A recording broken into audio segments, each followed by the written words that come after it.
क्या ये एक बार फिर से राइटिंग ऑन द वॉल जिसे अंग्रेजी में कहा जाता है, वही राइटिंग दिख रही है कि योगी ही है उपयोगी यूपी के लिए? अंजना जी, देखिए, आप लोग सर्वे करते हैं सीएम का हर बार, इंडिया टुडे आज तक का, उसमें मैं देख रहा हूं कई बार से 45-58% अप्रूवल रेटिंग से योगी आदित्यनाथ नंबर 1 सीएम आते हैं। और उसके बाद जो दूसरा सीएम आता है, शायद दिल्ली के सीएम है, वो 20% की रेटिंग में आते हैं। तो ये जग जाहिर है और अलग रेटिंग में कि योगी आदित्यनाथ कई दशकों में एक बड़े बड़े मुख्यमंत्री के रूप में उभरे हैं। हम गुजरात मॉडल की बात अगर कोई मॉडल सुनते हैं तो यूपी मॉडल सुनते हैं, और वो केवल लॉ एंड ऑर्डर में नहीं है, वो इन्वेस्टमेंट में है, वो हाईवेज में है, वो इलेक्ट्रिसिटी में है, वो सबको पता है। लोकसभा में क्यों फिसला फिर ये मॉडल? तो योगी लोकसभा में ये मॉडल क्यों फिसला? तो बिल्कुल कह रहा हूं, योगी आदित्यनाथ को एज ए सीएम हटाना तो मेरे ख्याल से कोई मतलब भाजपा के लिए सुसाइडल होगा। कोई क्यों अपने अपने अपने अच्छे नेता को खराब करेगा। देखिए, 2014 से पहले उत्तर प्रदेश की जो राजनीति थी वो जाति की राजनीति थी। बसपा मीम भीम करती थी और समाजवादी पार्टी एमवाई कॉम्बिनेशन करती थी। 2014 के बाद अमित शाह ने सबसे पहले आके जो समीकरण बनाई, सारे छोटे दलों को, सारी छोटी जातियों को किस तरह से साथ में मिलाया, सबको रिप्रेजेंटेशन दिया। तो जो जाति की राजनीति है वो काम की राजनीति से, मतलब वो लाभार्थी वर्ग बना, और हिंदुत्व की राजनीति से सब जातियों को समावेश करके साथ चला। उसमें 14 जीते, 17 जीते, 19 जीते, 22 जीते, बीच के निकाय जीते, पंचायत जीते, लंबे समय तक जीत आई।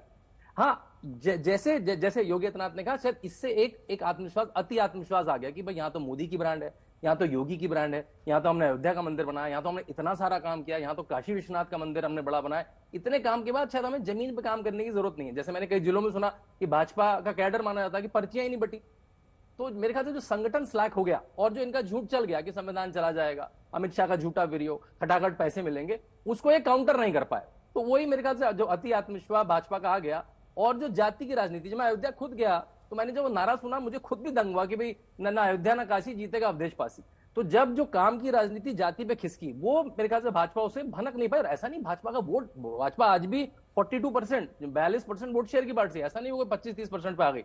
भाजपा ये जो गेम है, देखिए, जब अखिलेश यादव मुख्यमंत्री बने 2012 में तो उनका वोट शेयर 30% था। जब मायावती बनी 2007 में, उनका वोट शेयर 30% था। मतलब ये पार्टियां 30% वोट शेयर की पार्टी थी।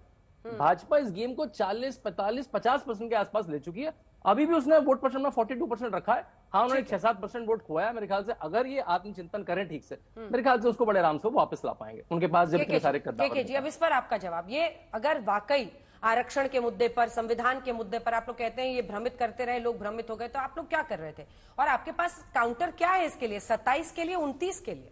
नहीं, बिल्कुल मैं ये कह सकता हूं कि कुछ बातें रही होंगी जो कि नीचे गई, जो भ्रामक प्रचार कांग्रेस ने जो प्रचारित किए, और ये भ्रम फैलाना, झूठ बोलना, ये सब ये कांग्रेस की प्रवृत्ति रही है। आज भी वो वही कर रहे हैं।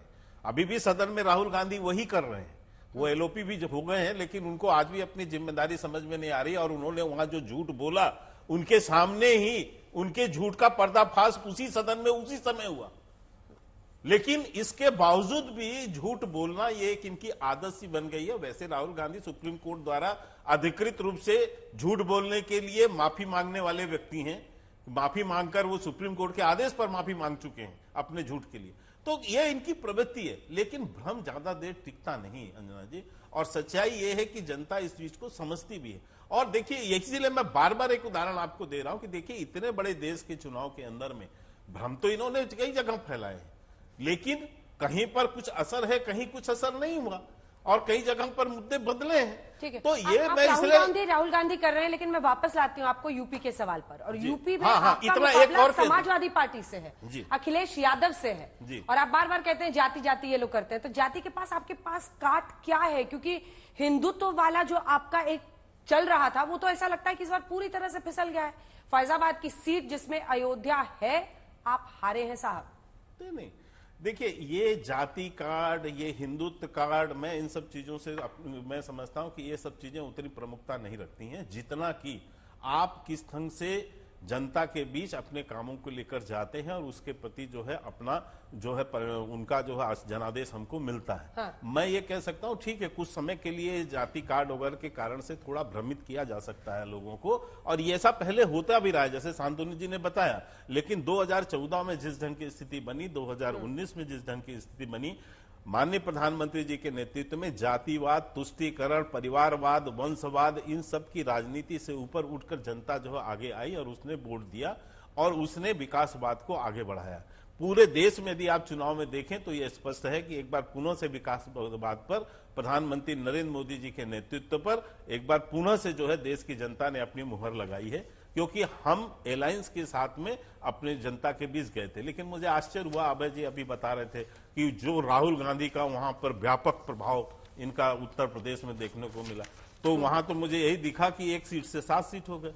80 सीटों में आप 7 सीट जीत के इतना व्यापक प्रभाव ले आए हैं, और देश भर में 99 सीट 100 का आंकड़ा भी नहीं छू पाए हैं, लेकिन फिर भी इतनी बड़ी खुशी है। वैसे होनी चाहिए, क्योंकि आप जो है अपने आप को 42-52 से ऊपर नहीं समझते रहे, और उससे ज्यादा अभी आपकी स्थिति भी नहीं। मनोज काका जी से एक प्रश्न कर लूं, और एक बात कह के समाप्त कर दूं कि मनोज जी की जो उत्साह है, बिल्कुल उत्साह उनका बढ़ना चाहिए, क्योंकि जब से अंजना जी समाजवादी पार्टी राजनीतिक अस्तित्व में आई, आज तक इतनी सीटें उत्तर प्रदेश में नहीं जीती। हालांकि उत्तर प्रदेश के बाहर इनका कोई कुछ है भी नहीं, कहीं ये लड़ते भी नहीं है, उत्तर प्रदेश में ही लड़ते हैं। हालांकि वो 80 में से आधा सीट भी नहीं जीते, लेकिन ये उनका सबसे हाई स्कोर है।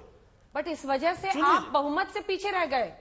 ये सच है कि आपका प्रीपोल अलायंस था जेडीयू से, टीडीपी से, लेकिन आप बहुमत से पीछे रह गए इसी समाजवादी पार्टी की वजह से। नहीं, ऐसा अगर वो इस बार भी 5 पे सिमटते तो आप बहुमत निकाल लेते।